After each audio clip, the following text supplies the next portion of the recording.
Sugar 23, I'm Angela Ledgerwood, and this is Lit Up.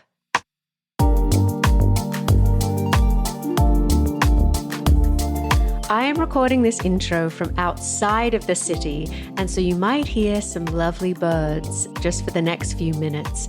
Though I did interview my guest today, Gina Chung, the author of the breakout novel Sea Change, in New York City on a very hot and sticky day. Now, her novel Sea Change is about Ro, who works at an aquarium where she takes care of Dolores, a giant Pacific octopus who soon becomes, her one and only best friend. Now, Ro's going through a lot. Her boyfriend has just broken up with her, and not because he doesn't love her, but because he's leaving the planet to go on a mission to Mars. So a lot is going on in Ro's life, and it's all poured into this book. Now, Gina and I have such a great conversation. We talk about professional mourners, of all things, recipes for the cocktail that's featured in her book, a Sharktini, and she will share that. We also talk about something that called these thin places on the planet, places where people feel that supernatural phenomena are more likely to happen. I'm intrigued by these places and want to visit as many as I can. We also talk about how shitty breakups are, but also how powerful that time can be in terms of making decisions when you're really unhinged. And sometimes they're not all bad decisions. I hope you love this conversation. Enjoy.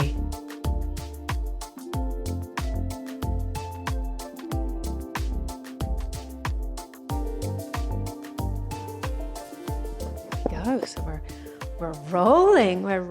Amazing. Hello, Gina. Welcome to Lit Up.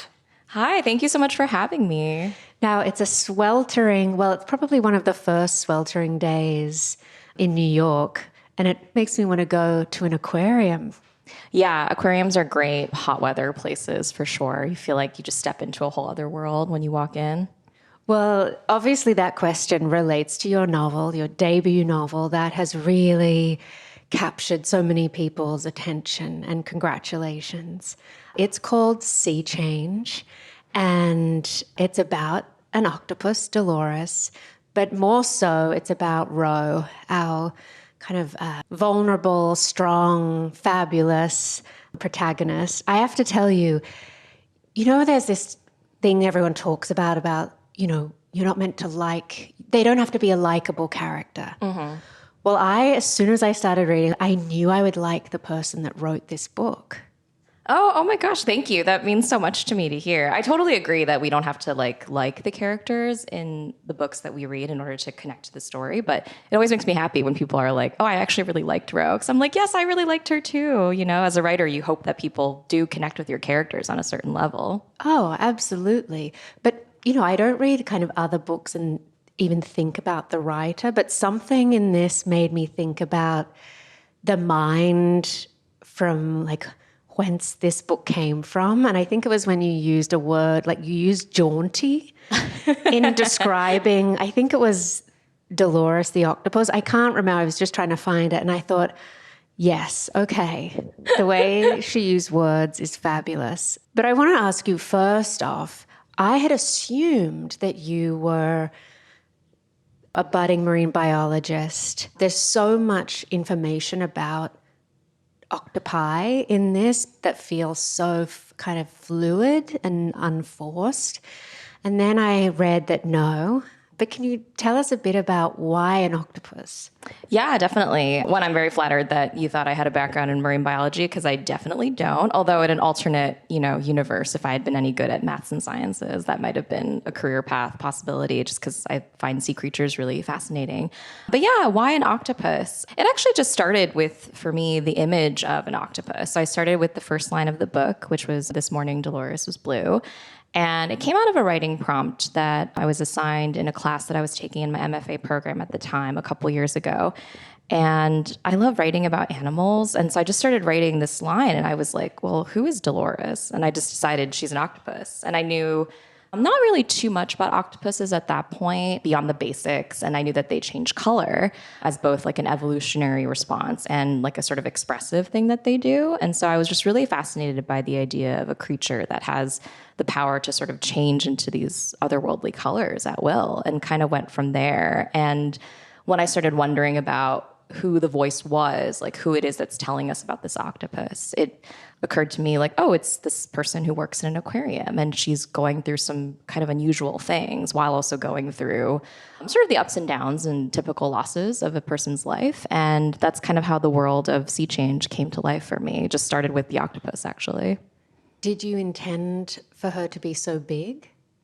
I did, yeah. So I knew that giant Pacific octopuses they are the biggest type of octopus out there, and they are a real species. But if you ever go see one, they're not actually all that big. And so I wanted to make Dolores kind of even larger than life. And that was sort of how the speculative parts of the book entered into it for me. I decided she was going to be from this zone of the ocean that I made up called the Bering Vortex, where because of climate change and pollution over the many years, the creatures of this zone have sort of mutated in response to that. So I liked the idea of having this creature who is not doing anything that octopuses can't do in real life, but is just heightened in a way as well.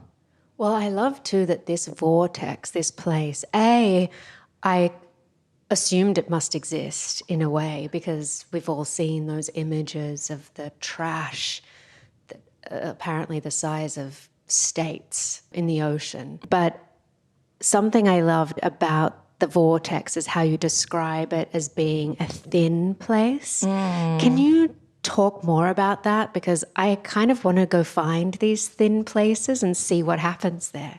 Yeah, so I'm not sure where I first heard the phrase thin places, but it's apparently a term. I believe it comes from Ireland, and it's used to describe places that are a little bit otherworldly, where it kind of feels like, maybe the membrane of our world feels a little bit thinner, and we're touching on either another dimension or maybe a spiritual realm that's out there. I don't know too much about the lore of thin places, but I feel like most people, if you mention this concept to them, they're like, oh yeah, I either know something like that or I've been somewhere like that. And I love the idea of liminal spaces in general. Like I think as a child, I was always drawn to them, places that are sort of in between. And the idea of a zone that sort of feels between worlds is especially fascinating to me.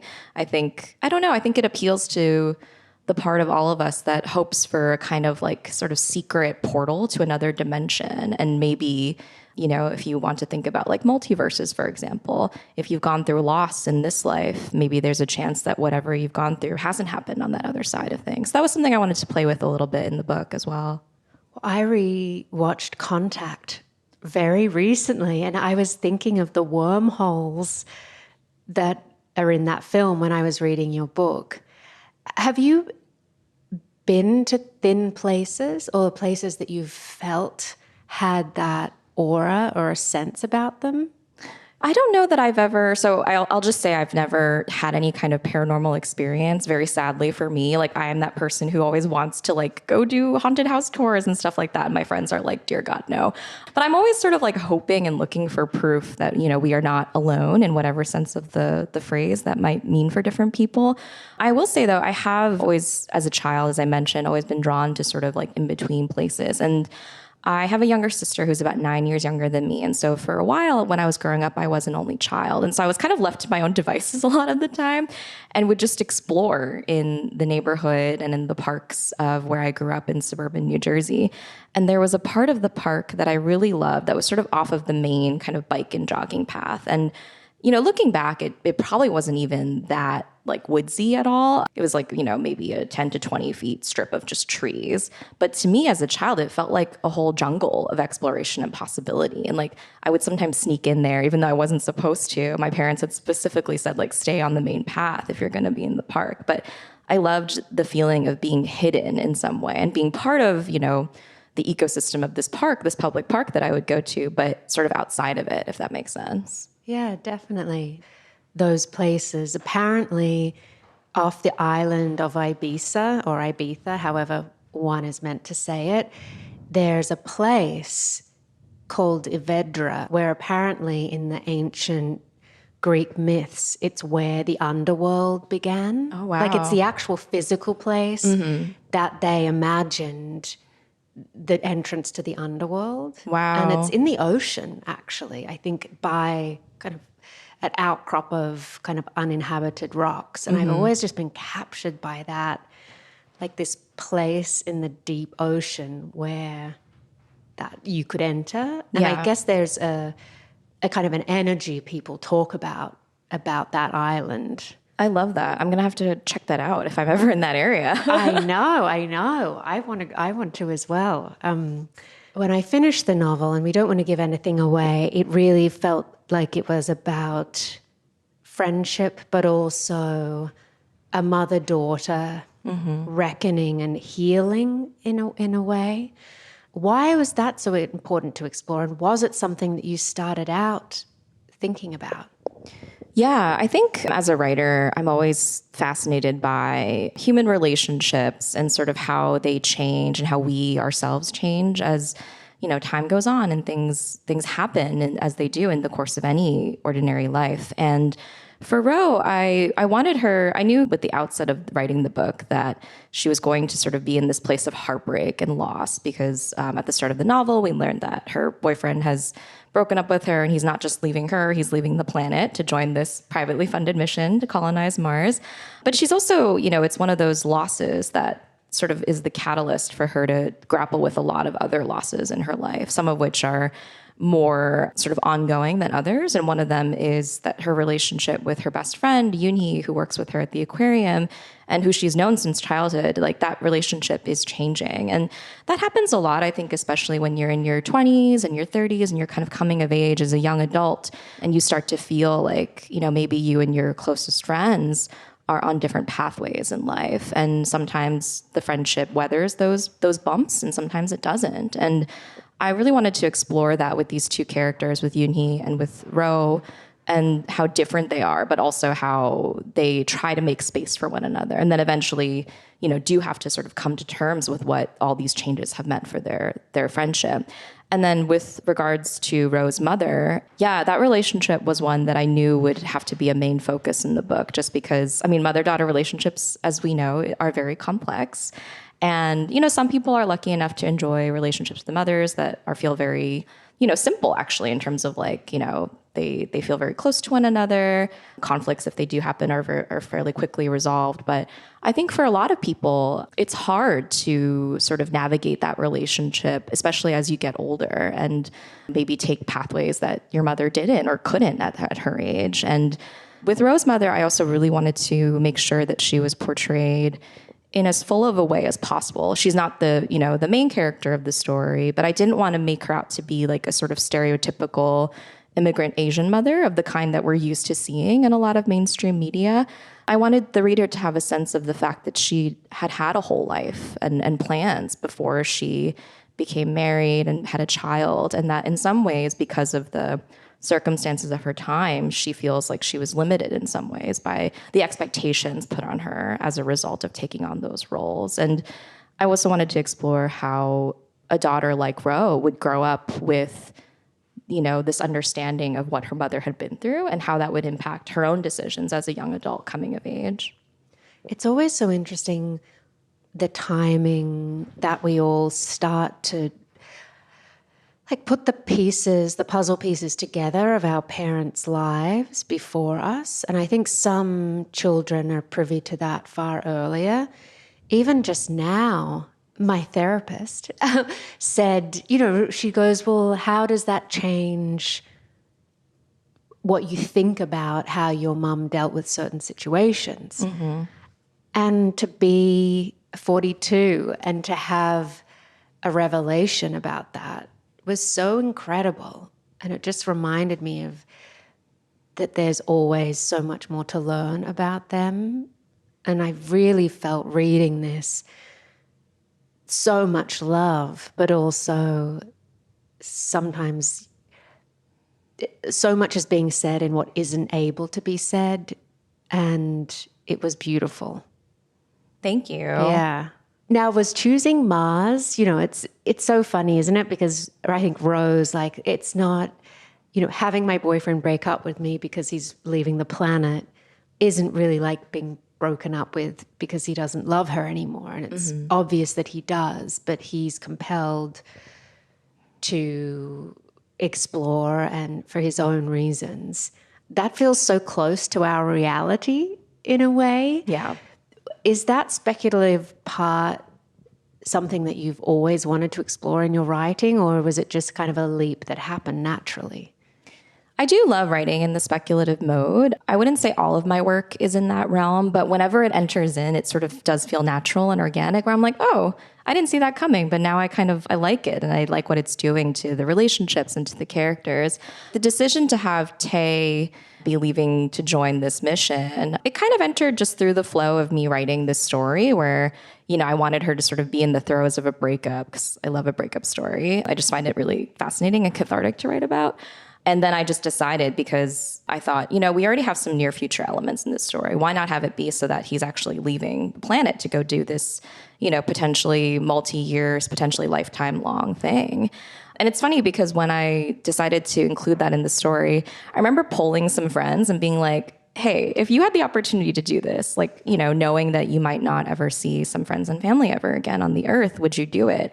I was surprised by the number of people who told me yes. And I was like, really? Because I totally don't. I'm not really a intrepid explorer at heart. And I can't imagine, being the kind of person who'd be willing to do something like that. But at the same time, we do need those people. They're doing important work. And so, but I always wonder with someone like that, and it doesn't have to be, leaving the planet either. For someone who chooses to undertake some big life change that involves uprooting their life, I always wonder what happens to the people that get left behind too in the wake of that.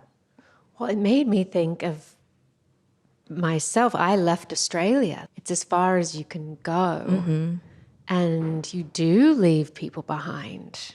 But back to breakups. As a person who goes through a breakup, that's almost a thin place, isn't it? Like in your psyche. Yeah. We're so thin in terms of what we can kind of handle. It's such a moment of change or potential change, because I think, don't they say you shouldn't make, wait however many months before you make big decisions after a breakup, like leaving to move somewhere else. But maybe it's a good thing to make rash decisions. Yeah, I love that. I love the idea of a major change, or upheaval, like a breakup, throwing you into kind of your own version of a thin place. I've definitely felt that when I've gone through breakups where, obviously it's not pleasant. It's, you're sad, you're crying all the time. Maybe you're really angry about things that happen or that you're processing. But also there's a kind of powerfulness that I feel like I tap into in those moments where it's like, I can be anything and go anywhere. I mean, it's like this weird idea of possibility all of a sudden. And you're almost feral with grief, and so vulnerable. But there's a weird kind of strength and catharsis in that as well, which I find really interesting to read about in a lot of breakup stories. You're definitely adrenalized. Yeah. Just really living close to the edge. You're so fully a human, but kind of bonkers. Yeah. I'm glad I haven't been there in a while. So, but it's kind of I'm tapping back into that. I'm like, oh God. Yeah. It's like you're suddenly becoming the most distilled, raw version of you that's possible.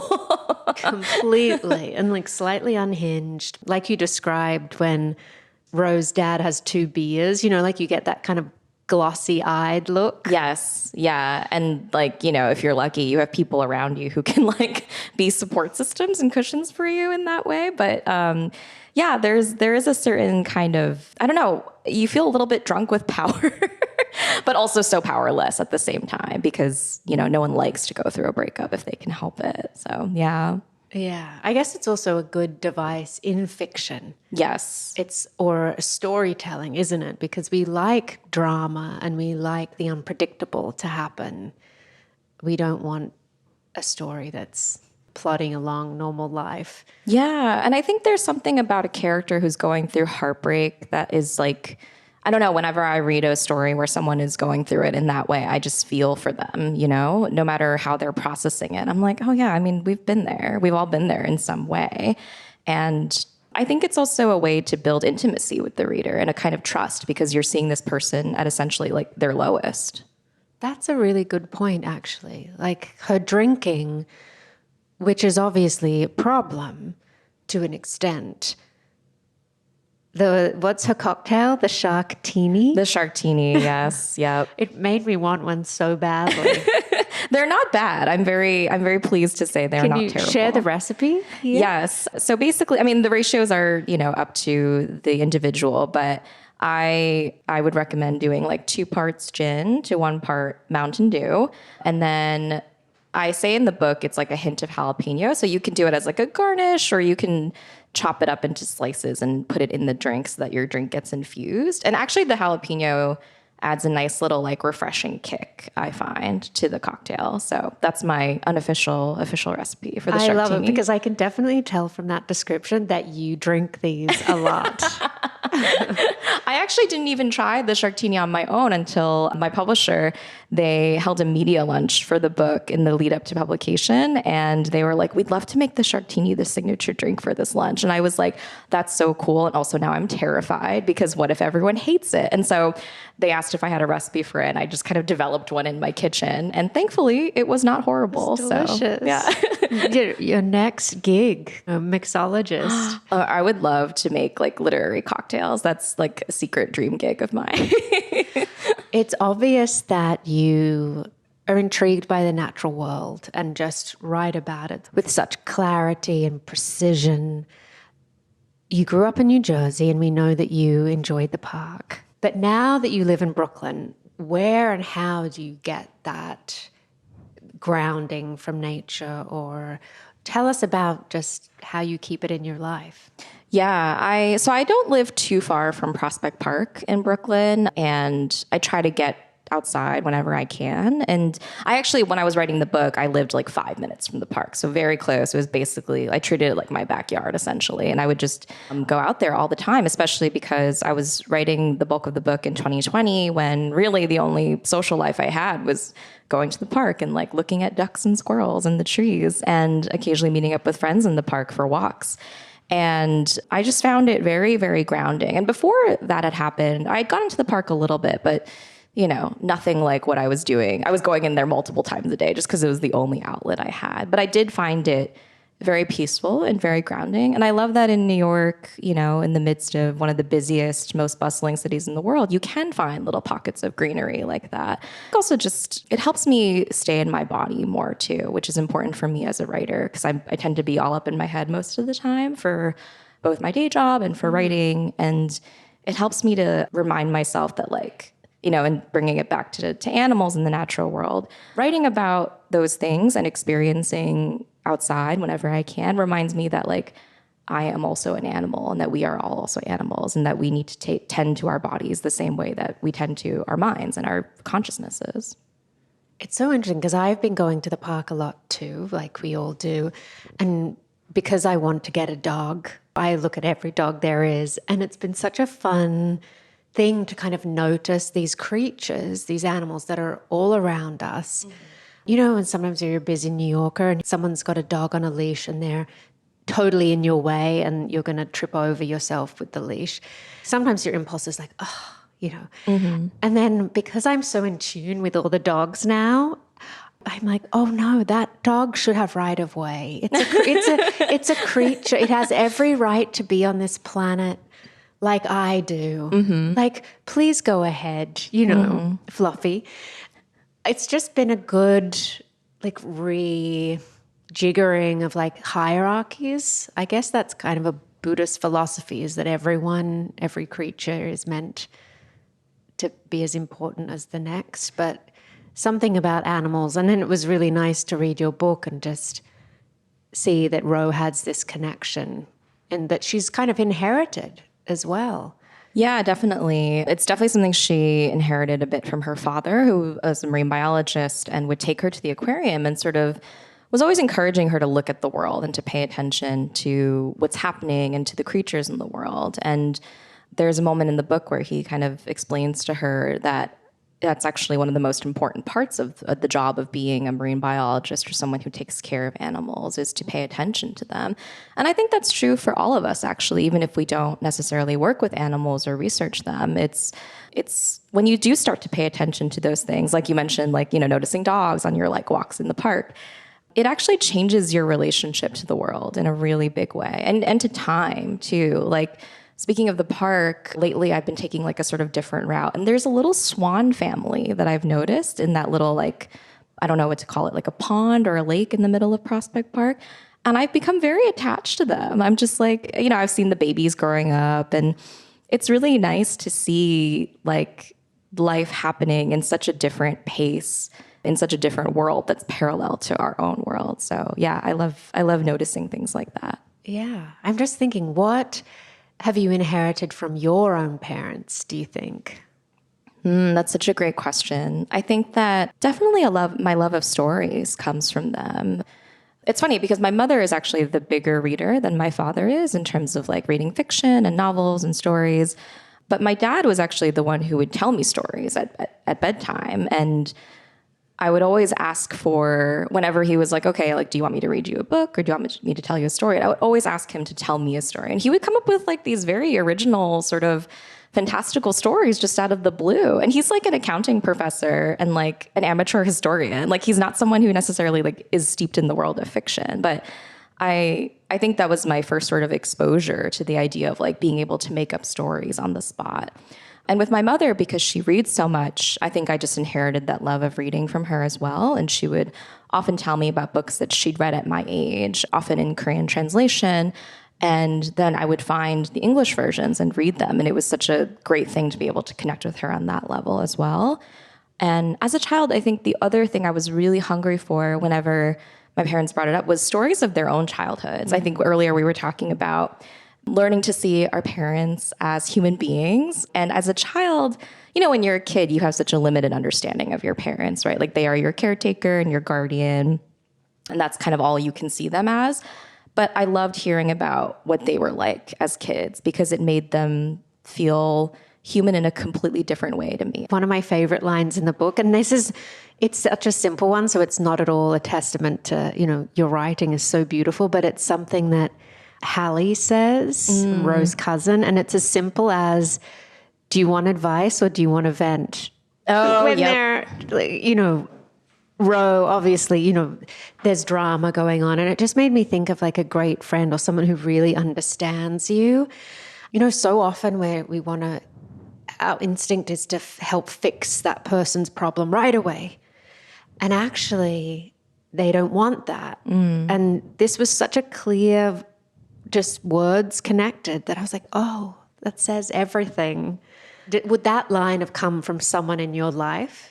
I think, it's funny. I probably had someone say that to me because I am that friend who is always full of advice, helpful or no, about anyone's problem. But it's something that I think someone like mentioned it to me, not as a criticism at me, but like a thing that they'd heard somewhere.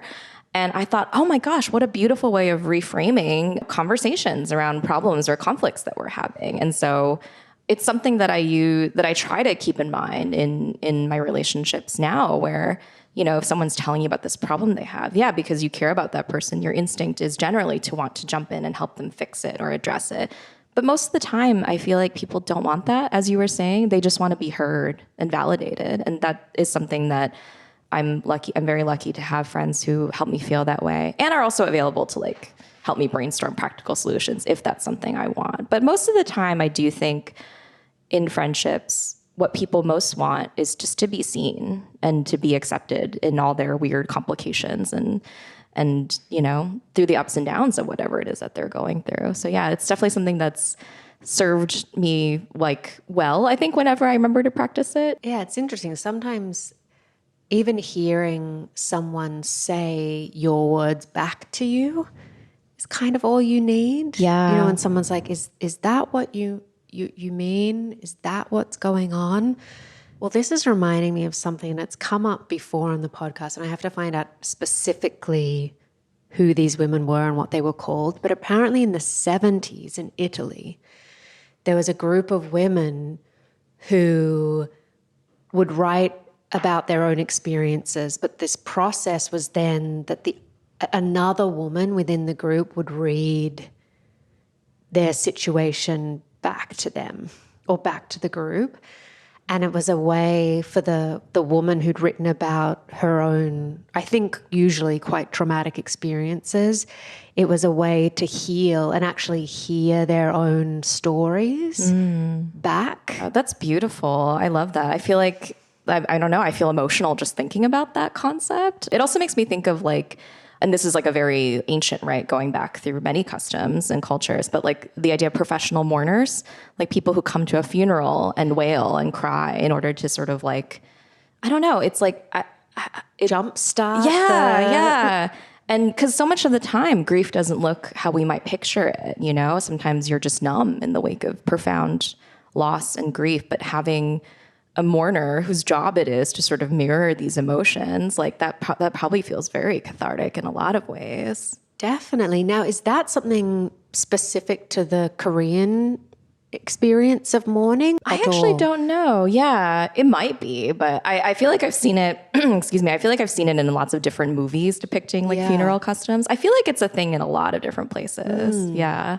Talking about people in their thin place, the fact that the mourner isn't necessarily in that kind of vulnerable place if they're doing their job, but everyone around them is, kind of feels like their chaos ensues. Yeah, it's almost like they're providing a container in that moment for the people who are going through the loss. I mean, for them, it's probably just a job, but yeah, I'd be curious to know if like they feel those feelings too as they're being a container. Like it almost makes me think of like when actors talk about being on set for a really grueling project and how draining that can be, even if they're not the ones going through the events in the script. But totally. Yeah, I think it just says so much about how we as humans need one another to sort of guide each other through these moments in life. Okay. This is like one of those prompts when, you know, they show you the inky images and it's like, what do you just say whatever comes up? But what lights you up? Oh my gosh. That's a great question. Okay. I think this is a thing that has been on my mind a lot lately, just moving through New York City and navigating what life looks like right now in spring, summer 2023. But I feel like we've seen so many like cruelties and difficult, terrible things in the last couple of years. Not to say that those things haven't been happening prior to like 2020, but it just feels like the world has been going through a lot of grief and heaviness and violence and continues to. And so the thing that really lights me up is seeing moments that jolt me out of that feeling. And that can just be like small everyday acts of kindness between strangers. Like if someone on the subway like gives up their seat for someone else without having to be asked to, it like moves me to tears. I don't know why. Maybe it's because I'm getting older and more cynical maybe, but I love little reminders like that there is kindness and care among our fellow human beings. And I think it's nice to be reminded of those things, especially in a place like New York City where there's just so many people at all times of the day. So yeah, those are the things that kind of light me up a little bit throughout the day. I was on the subway last night and, you know, a bit grumpy because no one was moving into the middle. And I kind of was that person who was like, we can move in, like, come on, everyone. Because no one talks on the subway like that. Yeah. And then, you know, we all jammed in and it was there's a Yankees and Mets game on. And the subways were completely screwed up. Totally. So everyone was hot and sweaty. But I couldn't turn around, but I could just hear a fabulous conversation going on behind me of two people squished next to each other, British tourists and, you know, a Yankees fan. She was explaining how her mother had passed away and left her money and they were going on the trip of a lifetime. And then the guy going to the Met, the Yankee game was like a larger-than-life New York character. Who was I can like hear their voice in my head right now. Whose voice took up the whole carriage. But he had such a warmth and, you know, he's like, where have you had the best pizza? Like, where are you going? Oh like my just God. all the tips. And I wanted to write them down. So that just reminded me of like, it was such a good moment because I was such a grouch going on. just a nasty New York vibe. And then I was like totally changed by it. Yeah, and it's all around us, honestly. I think that's one of the joys of being in a city like this. It's like there could, in a subway car, for example, you could have a couple fighting, you could have a child wailing, and then you could have someone in the corner like talking to their friend and like having a really uplifting, joyful conversation. It's just like the tapestry of human life is all around us at all times here in the city. Well, it is such a beautiful way to end. Thank you so much, Gina. Thank you so much for having me. This was such a joy.